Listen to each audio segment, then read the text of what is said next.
ตั้งแต่ก่อตั้งสหรัฐมาเนี่ยยังไม่เคยมี military asset ทรัพย์สินทางด้านการทหารของประเทศใดเนี่ยที่สามารถเข้าไปล่วงล้ำอเมริกาได้ยกเว้นช่วงที่เกิดสงครามนะแต่นี่ครั้งแรกนะที่บอลลูนยักษ์เนี่ยของต่างชาติไม่ได้ขอวีซ่านะ ไม่ได้มีพาสปอร์ตไม่ได้มีวีซ่าเข้ามาอย่างผิดกฎหมาย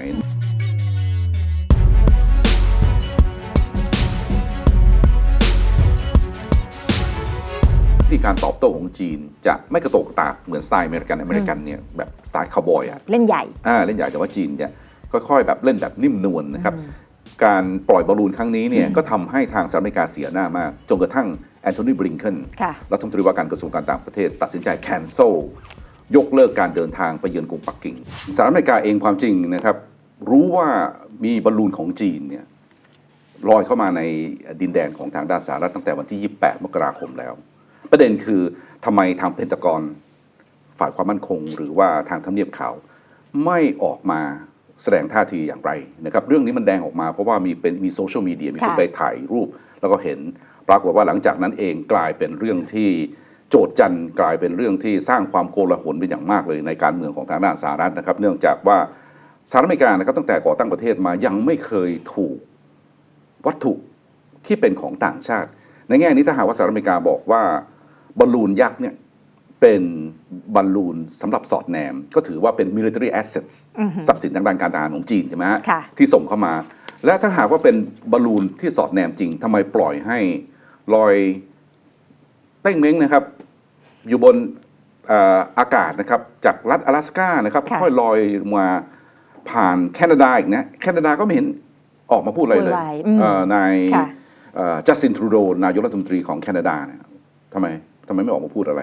หลังจากนั้นค่อยๆลงมานะครับผ่านมอนตานาซึ่งทางสหรัฐอเมริกาบอกว่าเป็นบริเวณที่เขาเก็บอาวุธนิวเคลียร์นะครับ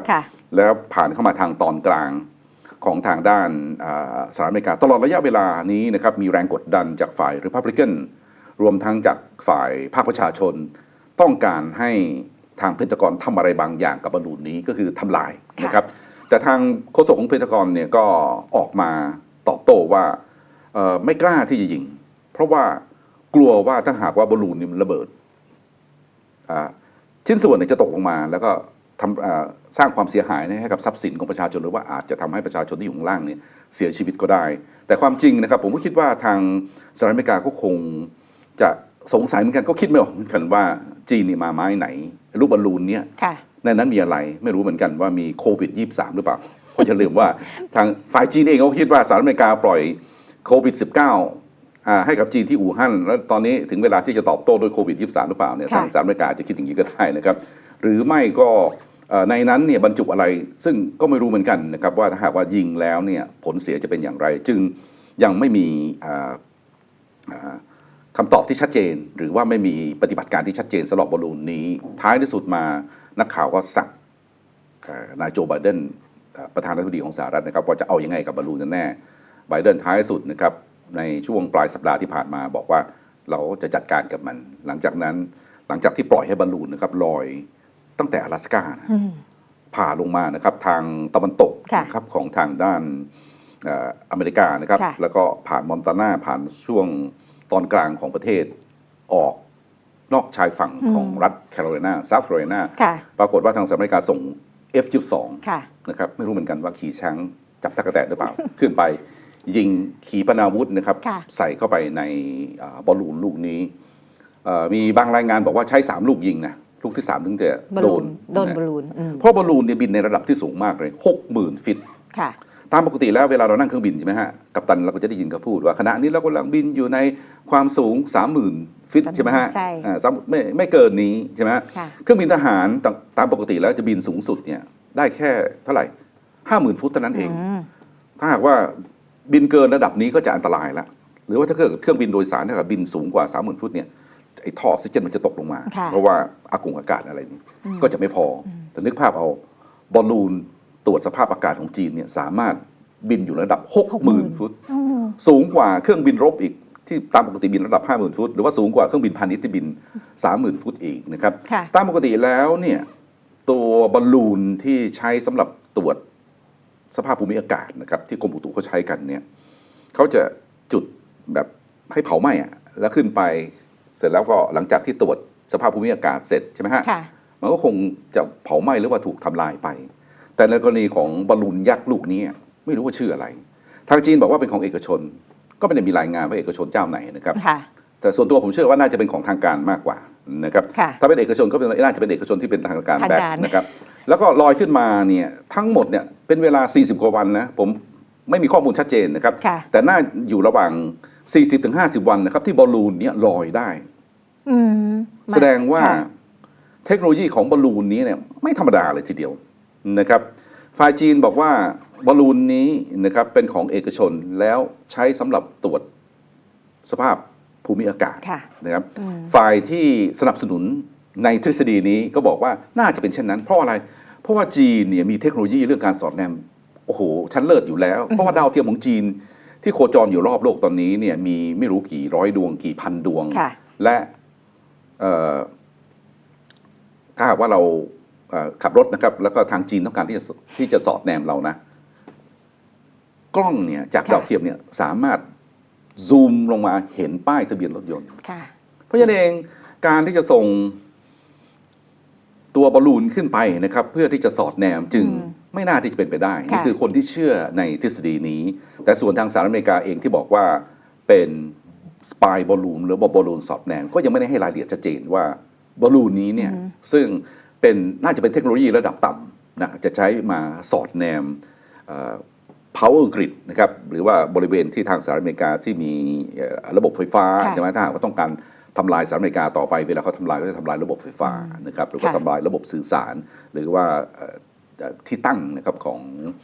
ของขีปนาวุธนิวเคลียร์ซึ่งวางกันเป็นแผงอะไรอย่างเงี้ยนะครับก็นี่คือทางสหรัฐอเมริกาก็มองอย่างนี้แต่ทีนี้ก็มีความเป็นไปได้นะครับว่าตัวบอลลูนนี้เนี่ยอาจจะใช้ในเรื่องของอุตุนิยมก็ได้นะครับในเรื่องการตรวจสอบในขณะเดียวกันอาจจะใช้เพื่อจะสำรวจร่องอากาศก็ได้เพราะว่าทางจีนเองก็อาจจะต้องการที่จะทดสอบนะครับว่าถ้าว่าปล่อยบอลลูนจากจีนไปยังสหรัฐอเมริกาเนี่ยต้องใช้เวลาเดินขนาดไหน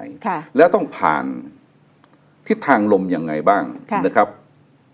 เพราะว่าจะเห็นนะฮะมันลอยใช่ไหมฮะจากจีนเองลอยไปยัง阿拉斯าแล้วก็ลอยลงมาได้แสดงว่าจีนนี่เก่งมากเลยนะแสดงว่าจีนนี่รู้ทิศทางลมของประเทศสหรัฐอเมริกาเป็นอย่างดี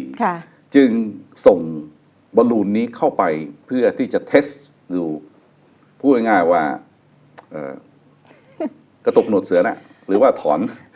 ขนนกอินทรีนะครับเข้ามาได้ทำให้ทางสหรัฐอเมริกาตั้งตัวไม่ติดก็อย่างที่บอกนะครับตั้งแต่ก่อตั้งสาธารณรัฐมาเนี่ยยังไม่เคยมี military asset ทรัพย์สินทางด้านการทหารของประเทศใดเนี่ยที่สามารถเข้าไปล่วงล้ำอเมริกาได้ยกเว้นช่วงที่เกิดสงครามนะแต่ก่อนอเมริกาก็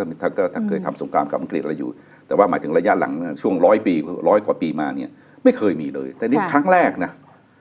ที่บอลลูนยักษ์เนี่ยของต่างชาตินะครับไม่ได้ขอวีซ่านะไม่ได้มีพาสปอร์ตไม่ได้มีวีซ่าเข้ามาอย่างผิดกฎหมายนะครับซึ่งทางจีนบอกว่าจีนก็ต้องแก้ตัวใช่ไหมฮะบอกว่าอ๋อคือปล่อยขึ้นไปแล้วก็ไม่รู้จะควบคุมยังไงมันควบคุมไม่ได้แต่ว่ามันหลุดเข้ามาเองแต่ดู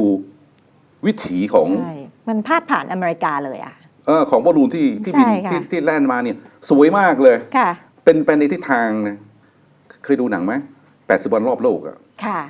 เป็นหนังในอดีตที่พระเอกเขาขี่บอลลูนแล้วก็รอบโลกอะไรทำนองนี้ภายในเวลา80 วันทำนองนี้นี่บอลลูนตัวนี้ก็มีในลักษณะคล้ายๆอย่างนั้นนะครับทีนี้พอหลังจากที่ยิงบอลลูนนี้เสร็จบอลลูนนี้ก็ตกที่นอกชายฝั่งซาอุแคโรไลนาใช่ไหมที่มอตเทนบิชสหรัฐก็ได้รีบส่งกองเรือไปเพื่อจะไปกู้ซากสิ่งที่ต้องการที่จะได้ก็คือกล่องดำเครื่องบินเวลาตกใช่ไหมหน่วยกู้ภัยเนี่ยสิ่งที่เขาต้องการสิ่งแรกคือกล่องดำเพราะว่ากล่องดำนี่จะบันทึกข้อมูลอะไรต่างๆทั้งหลายทีนี้เราก็ไม่รู้เหมือนกันนะครับว่ากล่องดำของบอลลูนเนี่ยจะหาได้ไหมหรือว่าในข้อมูลนั้นในกล่องนั้นจะมีข้อมูลอะไรหรือเปล่าลบทิ้งอะไรเงี้ยนะคะลบทิ้งหรือเปล่าหรือว่าถูกทำลายไปหรือว่าสวัสดีอะไรอย่างเงี้ย สวัสดีคุณโจไบเดนอะไรอย่างเงี้ยก็มีความเป็นไปได้นะเพราะฉะนั้นเองเรื่องนี้จะบอกว่าเป็นสปายหรือเปล่าสปายบอลลูนหรือเปล่า ก็อาจจะใช่ ค่ะ หรือว่าจะบอกว่าเป็นบอลลูนสำหรับตรวจสภาพภูมิอากาศหรือเปล่าก็ได้ หรือจะบอกว่าสปายก็ได้ เพราะฉะนั้นเองใช่หรือไม่ใช่ แต่กลับมาก็อาจจะใช่ก็ได้ อันนี้เรื่องนี้ก็เป็นเรื่องที่ต้องใช้วิจารณญาณกันต่อไปนะครับค่ะแต่ว่าที่น่าสนใจก็คือว่าเป็นบอลลูนที่ล่องลอยมาจากจีนเลยใช่ไหมคะคุณธนงกับปล่อยมาแล้วก็เป็นเวลา40 กว่าวันถึงเกือบ50 วันแสดงว่าเทคโนโลยีบอลลูนนี้ของจีนเนี่ยสุดยอดมากๆและบินได้ระดับสูงถึง 60,000 แสดงว่าอุปกรณ์เนี่ยมีความทันสมัยมากๆเลยครับค่ะแล้วก็ล่องลอยมาดูตามแผนที่นะคะก็คือทิศทางเนี่ยคือเหมือนกับรู้ว่าจะต้องไปทางไหนคือไม่งั้นถ้าเกิดว่าบังคับไม่ได้แล้วก็สภาพอากาศเป็นอะไรมันก็จะต้องมีทิศทางที่มันไปอะไรก็ไม่แต่นี่มันดูเหมือนกับว่าเป็นทิศทางที่จะไปในส่วนที่มีความสำคัญของในขณะที่ไปถึงไหนทางจีนเองก็ต้องมีอุปกรณ์สำหรับตรวจสอบติดตั้งอยู่แล้วใช่ค่ะก็ตรงนี้ก็คือเป็นไปได้ทั้งสองด้านแต่ว่านัยยะของการที่เกิดบอลลูนหรือว่าวัตถุต้องสงสัยจากจีนเข้าไปในอเมริกาเนี่ยเราอาจจะมองได้ไหมคะว่ามันน่าจะมีสัญญาณอะไรบางอย่างที่เกิดความท้าทายแล้วก็เกิดการที่จะต้องพยายามที่จะส่งสัญญาณต่อกันว่าคือฉันพร้อมแล้วนะฉันไม่ยอมแล้วนะแล้วก็รู้ว่าต่างฝ่ายต่างมีแผนการจะทำอย่างไรต่อกันในเรื่องของอาจจะสงครามก็ได้อย่างเงี้ยค่ะคุณธนงคิดว่าเป็นอย่างนั้นไหมคะแน่นอนเลยทีเดียวผมว่าการส่งบอลลูนของจีนเข้าไปในสหรัฐอเมริกาครั้งนี้เป็นการตอบโต้ทางสหรัฐอเมริกาที่ออกมาแสดงท่าทีที่เป็นปฏิปักษ์กับจีนตลอดระยะเวลาที่ผ่านมาโดยเฉพาะเร็วนี้นะครับอย่างที่เคยได้เรียนฟังได้ทราบก่อนหน้านี้ตอนที่แล้วนะครับนายพลไมเคิลมินิฮานซึ่งดูแลเรื่องระบบโลจิสติกส์ทางด้านการทหารในประเทศญี่ปุ่นนะครับรวมทั้งทางไต้หวันด้วยได้ออกมาบอกว่าให้ทหารสหรัฐมีความเตรียมความพร้อมทหารที่อยู่ภายใต้การบังคับบัญชาการของเขาเนี่ยเพราะว่ากองทัพสหรัฐจะรบกับกองทัพจีนภายในปี 2035 หรือว่าอีก 2 ปีข้างหน้านะครับนี่คือเขาพูดออกมาชัดเจนนะครับและถ้าหากว่ารบแล้วต้องเตรียมความพร้อมเรื่องระบบโลจิสติกส์อะไรต่างๆให้ดีเพราะว่าเราจะรบเพื่อที่จะชนะนะครับนี่คือการประกาศสงครามกับทางด้านจีนซึ่งจีนแน่นอนเลยทีเดียวนะครับต้องมีความพร้อมนะครับในการที่จะตอบโต้แต่วิธีการตอบโต้ของจีนจะไม่กระโตกกระตากเหมือนสไตล์อเมริกันเนี่ยแบบสไตล์คาวบอยเล่นใหญ่เล่นใหญ่แต่ว่าจีนเนี่ยค่อยๆแบบเล่นแบบนิ่มนวลนะครับการปล่อยบอลลูนครั้งนี้เนี่ยก็ทำให้ทางสหรัฐอเมริกาเสียหน้ามากจนกระทั่งแอนโทนี บลิงเคนรัฐมนตรีว่าการกระทรวงการต่างประเทศตัดสินใจแคนเซิลยกเลิกการเดินทางไปเยือนกรุงปักกิ่งเพื่อจะพบกับรัฐมนตรีต่างประเทศของจีนรวมทั้งสีจิ้นผิงด้วยนะครับเพื่อที่จะหาลู่ทางเจรจาในเรื่องของความสัมพันธ์ทั้งสองประเทศซึ่งเสื่อมลงอย่างรวดเร็วนะครับจนเกรงกันว่านะครับว่าสงครามยูเครนนะครับเวทีนะครับหรือว่าโรงละครของสงครามยูเครนอาจจะย้ายมาที่ภูมิภาคบ้านเราก็ได้อยู่ที่ไต้หวันก็มีความเป็นไปได้นะครับเพราะว่าทางสหรัฐอเมริกาจริงๆแล้วมองจีนเนี่ยเป็นศัตรูเบอร์ 1นะครับรัสเซียเป็นศัตรูเบอร์ 2ถ้าหากว่าทางสหรัฐอเมริกาหรือว่ากลุ่มแองโกลแซกซอนต้องการที่จะรักษาสถานภาพเป็นมหาอำนาจโลกเบอร์ 1ต่อไปต้องทำทุกอย่างเพื่อที่จะสกัดจีนนะครับเพราะฉะนั้นเองเรื่องนี้ก็เป็นจุดหนึ่งนะครับของพัฒนาการของความขัดแย้งของมหาอำนาจโลกครับ